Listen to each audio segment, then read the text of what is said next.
Hello दोस्तों, स्वागत है आप सभी लोगों का आपके अपने YouTube channel Sai Shraddha classes में। मैं आपका दोस्त Amlesh Soni. SYGC commerce organisation of commerce and management OCM का chapter number 2 functions of management. इस चैप्टर में हम लोग इस सीरीज़ में हम लोग दो चीज़ों को ध्यान से सीखने वाले। इन डिटेल में हम लोग प्लानिंग को समझेंगे, इन डिटेल में ऑर्गेनाइजिंग को समझेंगे।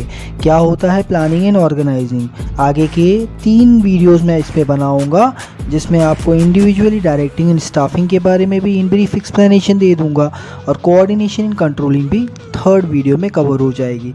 तो इस तरीके से इस पूरे चैप्टर के 3 पार्ट्स में आपके लिए बनाकर रख दूंगा। चलिए हम लोग सबसे पहले देखते हैं इंट्रोडक्शन में क्या दिया हुआ है कि क्या चीज़ चल रही है। सबसे पहले पढ़ लेते हैं हम लोग एग्जैक्टली किया क्या है, कह क्या रहा है। हमने देखा कि भाई अलग अलग तरीके का मैनेजमेंट प्रिंसिपल्स चलते हैं। फर्स्ट चैप्टर में इन डिटेल में हमने देखा प्रिंसिपल बहुत ही इंपॉर्टेंट होते हैं मैनेजिंग करने के लिए ऑर्गेनाइजेशन को। कभी भी अचीव करना हो ऑब्जेक्टिव्स को, वी नीड टू, हमको चाहिए कि हम वेरियस फंक्शंस की मदद से, जैसे कि जॉइंट हिंदू फैमिली जो होती है, पूरा परिवार जुटा हुआ रहता है, दादाजी नानी जी काकी जी सब लोग, उसमें एक कर्ता होता है जो मेन होता है, वो doing proper planning for every work, हर एक काम के लिए प्रॉपर प्लानिंग करता है, एवरी मेंबर को उसका काम देता है, कर्ता ऑर्गेनाइज करता है अलग अलग तरीके की एक्टिविटी को, क्यों, ताकि वो फुलफिल कर पाए ऑब्जेक्टिव्स को। वो और भी also takes other members for support, बाकी लोगों के मेंबर्स की मदद भी लेता है ताकि स्मूथ फंक्शन हो सके उसका family as well as family business. तो जो करता होता है वो मेन होता है फैमिली बिजनेस का, जो क्या क्या करता है, डायरेक्ट भी करता है, दिशा निर्देश देता है, गाइड करता है, कोऑर्डिनेट करता है, स्ट्रिक्ट कंट्रोल भी रखता है हर एक टास्क पर। वट एवर द कर्ता is doing with the help of other is called management. कर्ता बाकियों की मदद से जो काम करता है उस काम को कहते हैं management. Success of every business organisation, हर एक बिजनेस का जो सक्सेस है वो इनडायरेक्टली डायरेक्टली डिपेंड होता है कि उसकी इफेक्टिविटी और उसका एफिशिएंट मैनेजमेंट कैसा है, उस पर डिपेंड करता है। फंक्शंस ऑफ मैनेजमेंट, फंक्शंस क्या क्या काम क्या होता है एग्जैक्टली मैनेजमेंट में होता क्या है। LA एलन ने बोला कि management is what manager does, management वो है जो मैनेजर करता है। ये डेफिनेशन फोकस करती है मैनेजर के रोल पर, उसका अलग अलग फंक्शन होता है। फंक्शन ऑफ मैनेजर जैसे कि प्लानिंग करना, कंट्रोलिंग करना, कंट्रोल करना फंक्शंस को, जो भी इंटर रिलेटेड अदर फंक्शंस हैं मैनेजमेंट के सारे का चीज़ों को वो परफॉर्म करता है एट ए टाइम। इनसेपरेबल, आप मैनेजमेंट की आर्ट को, स्किल को मैनेजर से सेपरेट नहीं कर सकते। मैनेजमेंट फंक्शन कंसर्न होता है अदर लेवल ऑफ मैनेजमेंट, अलग अलग टाइप के लेवल ऑफ मैनेजमेंट होते हैं, top level, middle level, lower level. Different management thinkers ने अलग अलग तरीके से अपनी सोच रखी। हेनरी फ्योल ने कुछ बोला है, हेनरी फ्योल बोलते हैं कि टू मैनेज, चलाना, मतलब टू फोरकास्ट, पहले से पुनर्विचार करके रख लेना, फोरकास्ट, प्लान करके रखना, ऑर्गेनाइज इकट्ठा करना, कमांड करना, उसको गाइड करना और कंट्रोल करना, इसको कहते हैं management. This is what definition LA Allen ने अपनी डेफिनेशन दी है। आप इधर इसको याद कर लो, हेनरी फ्योल ने दी है, आप इधर और इसको याद कर लो, तो ये आपकी डेफिनेशन हो जाती है प्लानिंग। और लूथर गुलिक ने भी कुछ बोला है। लूथर गुलिक ने एक कीवर्ड दिया था जहाँ पर PODSCORB, P फॉर,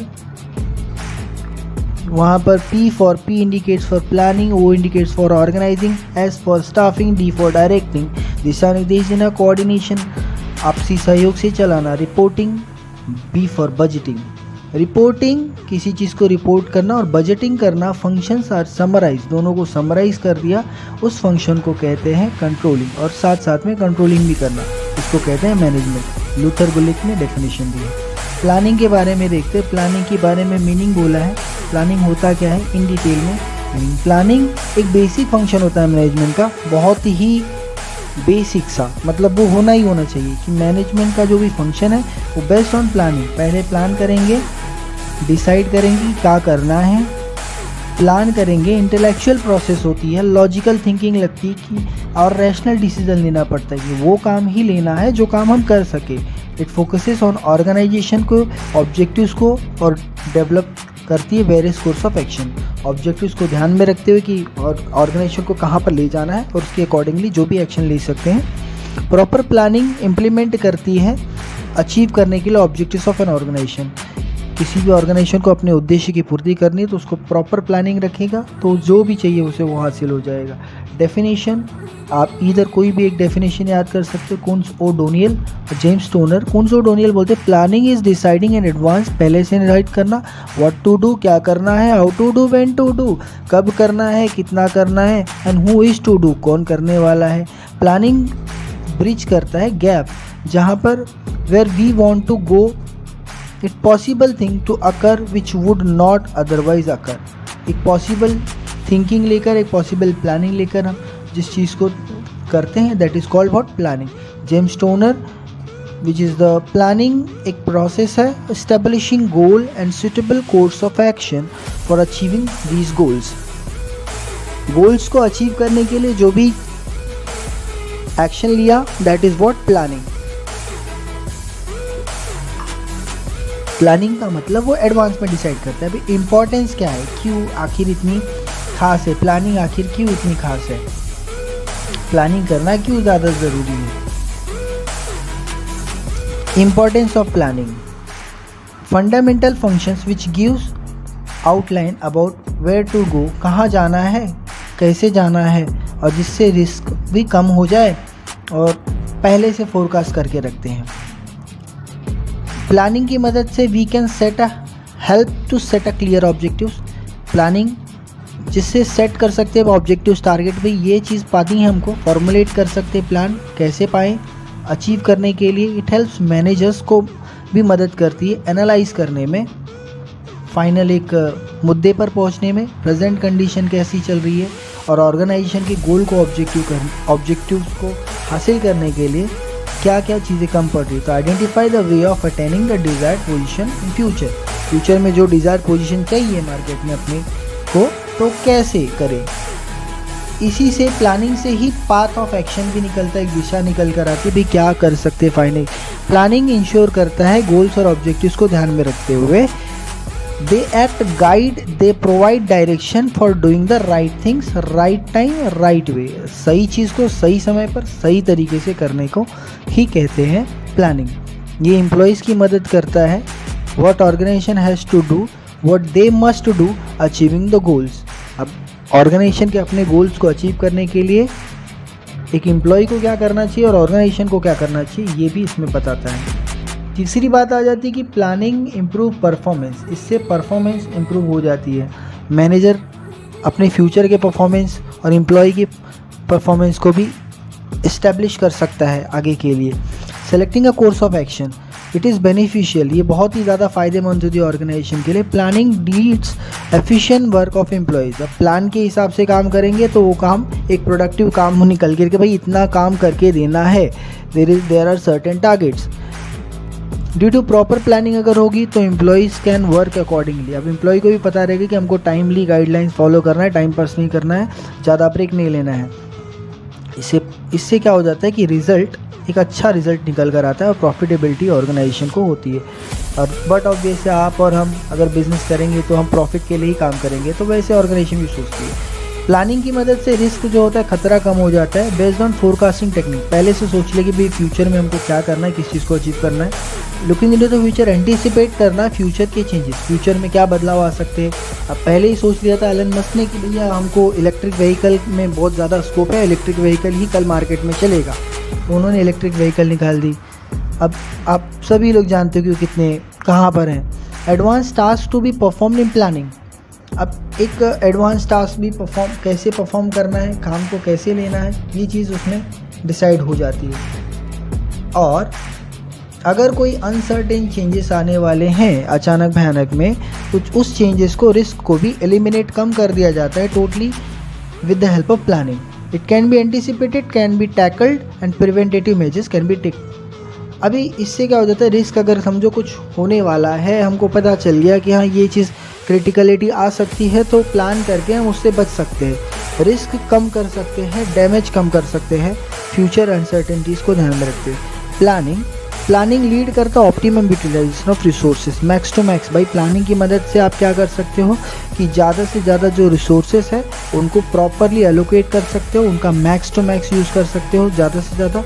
इसकी मदद से ऑप्टिमम यूटिलाइजेशन ऑफ रिसोर्सेज की मदद से हायर एफिशिएंसी, काम करने की क्षमता बढ़ जाती है, बेटर रिजल्ट्स आने लगते हैं। अवॉइड वेस्टेज ऑफ रिसोर्सेज, और जो रिसोर्सेज है उनका वेस्टेज होने का भी चांसेस कम हो जाता है या ख़त्म हो जाता है, वेस्ट होगा ही नहीं प्रॉपर यूज़ करेंगे तो।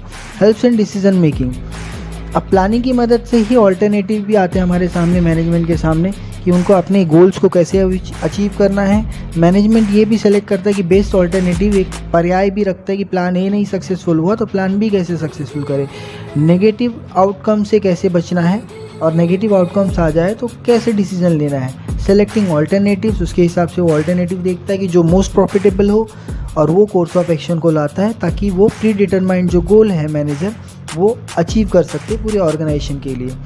Useful in getting standards of controlling, but obvious है कि मैनेजमेंट है तो यहाँ पे कंट्रोलिंग होना ही है।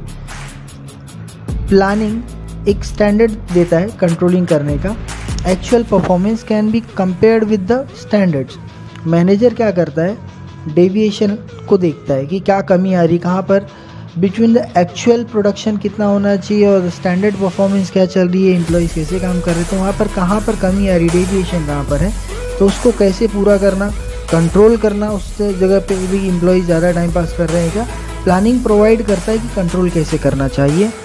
कंट्रोल करना भी सीख जाएंगे, जब आप प्लान करेंगे तो आपको कंट्रोल करना ऑटोमेटिकली आ जाएगी, क्योंकि इनसेपरेबल है ये। Maintaining discipline at working place of the organization, but obviously बिना डिसिप्लिन के कुछ होने वाला नहीं है, तो एक ऑर्गेनाइजेशन में वर्क प्लेस में एक डिसिप्लिन भी मेंटेन हो जाता है।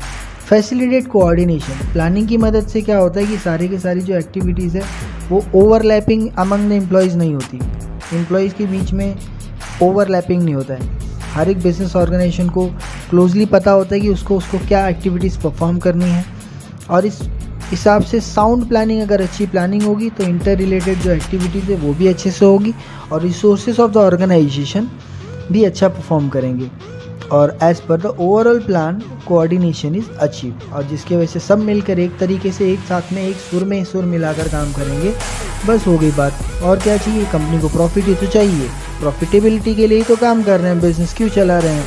फैसिलिटेट मैनेजमेंट फंक्शन, हर एक organization function towards the achieving the goal को हासिल करना है, और गोल होता है profit. Planning stage unless plan is ready, जब तक प्लान रेडी नहीं होगा कोई भी अदर मैनेजमेंट फंक्शन उसमें काम नहीं कर सकता। Organizing staffing can not be undertaken. Planning facilitate, planning करोगे तो ही पता चलेगा कि भाई ऑर्गेनाइजिंग क्या करना, क्या चीज़ इकट्ठा करना चाहिए, क्या क्या रिसोर्सेज लगेंगे, साथ साथ में कितने एम्प्लॉयज़ की ज़रूरत पड़ेगी। इसमें इनोवेटिव आइडियाज़ भी आते हैं, बट ऑब्वियसली कोई भी मैनेजर अब कोई नई चीज़ की प्लान कर रहा है, आप कोई नया बिजनेस प्रोजेक्ट सोच रहे हो तो आपके अंदर वो इनोवेटिव आइडिया आया, नया आइडिया आया। Functions management it is a process of decision making, इसमें प्रमोशन भी होता है, इनोवेटिव आइडियाज़ भी आते हैं, क्रिटिकल थिंकिंग होती है, बहुत ही ऊपर के लेवल की थिंकिंग होती है, इफ़ एंड बट सारी चीज़ों को सोचकर एक फाइनल डिसीजन लेता है मैनेजर। प्लान करता है रिजल्ट, अटेनमेंट द गोल, अब इनडायरेक्टली उसको अपना गोल हासिल करना है, उसके लिए वो काम करता है। Most challenging activity for the management is to guide future action, future के एक्शन के हिसाब से उनको गाइड करना, ये भी एक तरीके का इनोवेटिव आइडिया हो जाता है। अब आगे देखते हैं हम लोग ऑर्गेनाइजिंग के बारे में इन डिटेल। ऑर्गेनाइजिंग एक प्रोसेस है जहाँ पे पहचानते हैं, आइडेंटिफाई करते हैं, bringing required resources together such as men, money, material, machine, method, कौन से तरीके से किया जाएगा उसको इकट्ठा करते हैं, अरेंज करते हैं properly for achieving the objectives. अब कंपनी का जो भी, फर्म का जो भी, बिजनेस का जो भी ऑब्जेक्टिव्स होगा उसको अचीव करने के लिए। Planning of the management decide what is to be done, future के लिए क्या करना चाहिए। फंक्शन डिसाइड करता है कि किस तरीके से किया जाना चाहिए उस गोल को अचीव करने के लिए, और इसके एग्जीक्यूशन को ही बोलते हैं, और इसका जो एग्जीक्यूशन होता है, इसकी जो एग्जीक्यूशन होता है टॉप लेवल। अब टॉप लेवल मैनेजमेंट जो चीज़ डिसाइड करेगा वही चीज़ आगे फॉलो अप होगी, as simple as that. Definition के बारे में देखते हैं, डेफिनेशन 3 डेफिनेशन है यहाँ पर, हम लोग इसमें से कोई भी 2 डेफिनेशन पढ़ेंगे छोटे छोटे। मुनी एंड रेली ने डेफिनेशन दिया है कि organisation is a form of every human association, हर एक इंसान इसमें मिलकर काम करता है। अटेनमेंट ऑफ कॉमन पर्पस, सबका उद्देश्य क्या होता है, एक ही उद्देश्य होता है, कॉमन पर्पस। कुंजो डोनेल ने बोला है कि ऑर्गेनाइजेशन इन्वॉल्व करती है grouping of activities necessary to accomplish goal and plans. जो भी गोल है और जो प्लान है उसको अचीव करने के लिए मिलकर जो काम करते हैं, असाइनमेंट पे काम करते हैं। These activities are appropriated departments and provision of authority, delegation and coordination. Delegation भी आता है, कोऑर्डिनेशन भी आता है। अब किसी चीज़ को आपने ठान लिया कि इस काम को करना है, तो आपने पहले प्लान किया कि आपके दिमाग में है कि करना है, फिर आपने ऑर्गेनाइज की, चीज़ों को इकट्ठा किया, फिर उसके बाद आप उस पर लग गए, तो दैट इज़ कॉल्ड। और जब आप उस पर लग जाओगे तो आपकी वो अथॉरिटी हो जाती है, और डेलीगेशन के तरीके से आपको काम करना पड़ता है, और कोऑर्डिनेशन के बगैर आपको टीम स्पिरिट नहीं मिलेगी। तो कोऑर्डिनेशन होगा, then that form achieves its objectives. Importance of organization क्या होता है, सबसे पहले देखो, ऑर्गेनाइजिंग की मदद से एडमिनिस्ट्रेटिव और जो ऑपरेशन है और एडमिनिस्ट्रेटिव का काम है वो बराबर चलता है। Leads to identify the group of activities, grouping, assigning the activities, task of administrative, process करता है ऑपरेशनल एक्टिविटी में क्या क्या काम होता है, फैसिलिटेट करता है एडमिनिस्ट्रेशन, और साथ साथ में ऑपरेशन के साथ में कोऑर्डिनेशन करता है कि भाई कितनी चीज़ें इकट्ठा करनी, कैसे इकट्ठा करनी और कैसे उनको काम में लाना है। दैट इज़ व्हाट एडमिन का काम और ऑपरेशन का काम। ड्यू टू प्रॉपर ग्रुपिंग अगर सही हो गया तो टास्क ऑफ एम्प्लॉयज़ को सब काम बराबर दे दिया गया, सिक्योरिटी वाले को सिक्योरिटी का काम दे दिया, क्लर्क को क्लर्क का काम दे दिया, राइट, अकाउंट्स वाले को अकाउंट्स का काम दे दिया, एचआर का काम कर रहा है। तो production and reduction of wastage, अब उसमें वेस्ट होने का कोई चांस ही नहीं, जिसको जो स्किल है उसकी स्किल सेट के हिसाब से उनको उनका ड्यूटीज़ असाइन कर दी। और डुप्लीकेशन ऑफ वर्क, अब इसमें एक इंसान दो काम नहीं करेगा, उसको जो ड्यूटी असाइन की है वही वो काम करेगा। That is what organizing. इसमें स्पेशलाइजेशन भी आ जाता है, खासकरण हो जाता है। स्ट्रक्चर ऑफ नेटवर्क रिलेशनशिप, एक रिलेशनशिप बन जाता है कि भाई मुझे मेरा काम पता है, वर्क इज़ डिवाइडेड, काम को बांट दिया जाता है, डिपार्टमेंट अलग अलग हो जाता है, और जिससे स्पेशलाइजेशन आ जाता है अलग अलग एक्टिविटीज़ में। स्पेशलाइजेशन और की वजह से ऑर्गेनाइजेशन जो एफिशिएंसी है, काम करने की जो क्षमता है वो बढ़ जाती है। जॉब्स पता चलता है कि भाई कौन सा बंदा किस डिपार्टमेंट से काम करता है और उसका क्या काम है, जॉब रोल क्या है। इसकी वजह से राइट मैन को राइट जॉब पे रखने से पता चल जाता है कि भाई इस बंदे को कौन से बेसिस पे सेलेक्ट किया। अकाउंट्स का काम करता था तो अब उसको अचानक से एचआर के पोस्ट पे नहीं रख सकते, उसको अकाउंट्स में ही डालेंगे हम, अकॉर्डिंग टू उसका जो क्वालिफिकेशन है, पढ़ाई लिखाई, स्किल की सेट के हिसाब से और उसके अनुभव के हिसाब से। इसकी वजह इससे हमको मदद मिलती है कि भाई सही बंदे को सही जगह पे रखा है या नहीं रखा है। हर एक प्रॉपरली क्लैरिफाइज एवरी पर्सन। अब जो जिसके पास एचआर की क्वालिफिकेशन है उसको एचआर के लिए रखूँगा मैं, जिसको अकाउंट्स आता होगा उसको अकाउंट्स के लिए रखेंगे, जिसको ऑपरेशंस आता होगा उसको ऑपरेशंस के लिए, जिसको एडमिन का काम आता होगा उसको एडमिन के लिए रखेंगे। क्लेरिफाइज अथॉरिटी, अब मैं एडमिन हूँ, मुझे एडमिनिस्ट्रेशन का काम आता है, तो मुझे मेरा अथॉरिटी, मेरा अधिकार पता है, मेरी जिम्मेदारियाँ पता है। Defines role of every manager, it can be done delegating the authority to every manager, clarifying way he has to exercise, उसको चाहिए कि वो अपने सारे अधिकारों का सही उपयोग करे, मिसयूज़ ना करे और अपने काम को सही जिम्मेदारी के साथ पूरी तरीके से लेकर आए, जिसकी वजह से working it helps increasing productivity, जिससे प्रोडक्टिविटी बढ़े, इनडायरेक्टली प्रोडक्शन बढ़े। एस्टेब्लिशेस कोऑर्डिनेशन, अब बट ऑब्वियसली मैनेजर का ही काम होता है कि और ऑर्गेनाइज कर रहा है तो सबके बीच में कोऑर्डिनेशन, एक आपसी गठजोड़ बना के रखे। ये coordination among the different departments, organization क्या करता है, क्रिएट करता है क्लियर रिलेशनशिप। भैया हमारा तुम्हारा रिलेशनशिप बना हुआ है, कोऑपरेशन। एचआर वाला एडमिन को ट्रांसफ़र करेगा, एडमिन वाला ऑपरेशंस में ट्रांसफ़र करेगा एम्प्लॉयज़ को। तो इस तरीके से कोऑर्डिनेशन होगा। सिंक्रोनाइजेशन, डिपार्टमेंट टू डिपार्टमेंट, अब आईटी वाला आईटी का ही काम करेगा, एचआर का काम करेगी, जो अकाउंट्स वाला अकाउंट्स का काम करेगा, सिक्योरिटी वाला सिक्योरिटी का काम करेगा, एडमिन का काम करेगा। As simple as that, smooth function, जिससे काम सही ढंग से हो सके। हेल्प्स और इफेक्टिव एडमिनिस्ट्रेशन, फंक्शंस डिटरमाइन करता है डिफरेंट पोजीशन, डिपार्टमेंट एक्टिविटीज़ के डिपार्टमेंट क्या काम करता है, फाइनली डिसाइड हो जाता है उसका क्या स्ट्रक्चर्ड है। Placing right person to the right job. अब आईटी कंपनी तो आईटी वाले बंदों को ही हायर करेगी, उनको उसकी रिलेटेड ही जॉब रोल्स देगी, रिस्पॉन्सिबिलिटीज़ देगी, डिवीज़न ऑफ वर्क हो जाएगा, डेलीगेशन ऑफ अथॉरिटीज़ हो जाती है। अब काम बांट दिया तो वो तुम्हारा हक होगा, तुमको उसको करना है। लीड्स टू एफिशिएंट, और जिससे एडमिनिस्ट्रेशन भी अच्छा चलता है। ग्रोथ ऑफ डाइवर्सिफिकेशन, अब इससे ग्रोथ आगे बढ़ने के चांसेस बहुत अच्छे हैं। मुझे पता है कि मेरे पास किस किस डिपार्टमेंट में कितने कितने एम्प्लॉयज़ हैं, तो मैं इतने हिसाब से अपने बिज़नेस के ग्रोथ के हिसाब से, एक्सपांशन के हिसाब से उस एरिया स्कोप में उस डिपार्टमेंट के लिए एम्प्लॉयज़ हायर कर सकता हूँ, ठीक है, ताकि स्मूथ फंक्शनिंग हो सके। हाँ भाई, इतने भरोसे के लोग हैं, काम करते हैं बराबर। कोऑर्डिनेशन होता है हर एक लेवल ऑफ मैनेजमेंट के बीच में। और एचआर पर्सोनल, मतलब एचआर अप्रोप्रिएट कंट्रोल टेक्निक भी बताई जाती है। एफिशिएंसी ऑफ वर्क, हमारे नियम कानून कायदे, अगर आप 9 घंटे की ड्यूटी करेंगे तो ये सारी चीज़ें हैं, ठीक है। और आपको ग्रो भी करना ही सिखाएंगे कि आप आगे कैसे बढ़ सकते हैं। This is possible only when organization structure is well defined. जब ऑर्गेनाइजेशन का स्ट्रक्चर एक वेल डिफाइंड होगा, सही तरीके से बना होगा ऑर्गेनाइजेशन, तभी ये पॉसिबल हो सकता है। Create sense of security, organization structure से ये पता चल जाता है कि कौन सा अपना हायरार्की कौन है, अपना सुपीरियर कौन है, अपना बॉस कौन है, बॉस का बॉस कौन है। इससे ड्यूटीज़ भी पता चल जाती, जिम्मेदारियाँ भी पता चल जाती। Everyone work accordingly. Clarity of job powers helps to increasing mental satisfaction. But obvious है, मैं अकाउंट्स के लिए काम कर रहा हूँ, अकाउंट्स पेबल के लिए काम कर रहा हूँ, तो I know my jobs and roles and responsibility, and I know मुझे रोज़ 9 घंटे क्या काम करना है, and I have my job satisfaction, as simple as that. और जॉब सिक्योरिटी भी मिल जाएगी। हाँ भाई, चलो अच्छी कंपनी है, मैं यहीं पर काम करूँगा, स्कोप भी है, ग्रोथ भी है, क्यों नहीं काम करें। स्कोप ऑफ इनोवेशन, अब इसमें नई चीज़ें भी निकल कर आती है। Activities to be perform, employees can work by using their new ideas, नए आइडियाज़ के साथ भी काम कर सकते हैं। Enough space, manager to develop talent and flourish the knowledge. Manage क्या करता है, अपना टैलेंट डेवलप करेंगे और नॉलेज गेन करेंगे। और scope of innovation and it to adopting new changes, अब नए चेंजेस है, नया बिजनेस है, नया सोचा है, नया ऑर्गेनाइजिंग है, नया प्लानिंग है, तो बट ऑब्वियस है चैलेंजेस भी नए होंगे। हेल्प्स इन ऑप्टिमम यूटिलाइजेशन, फिर से वही बात होगी कि अगर प्रॉपर ऑर्गेनाइजिंग भी हो गया तो हम हर एक रिसोर्सेज को प्रॉपरली यूज़ कर पाएंगे। Different employees according to the job specification, उनका क्या काम है, उनको किस पोस्ट पे रखना है। राइट वर्क फोर्स होगा, तो जिससे हमारा आउटर सोर्स भी ऑप्टिमम लेवल पे काम कर पाएगा, ठीक है, और मैक्सिमम लेवल पे काम कर पाएगा।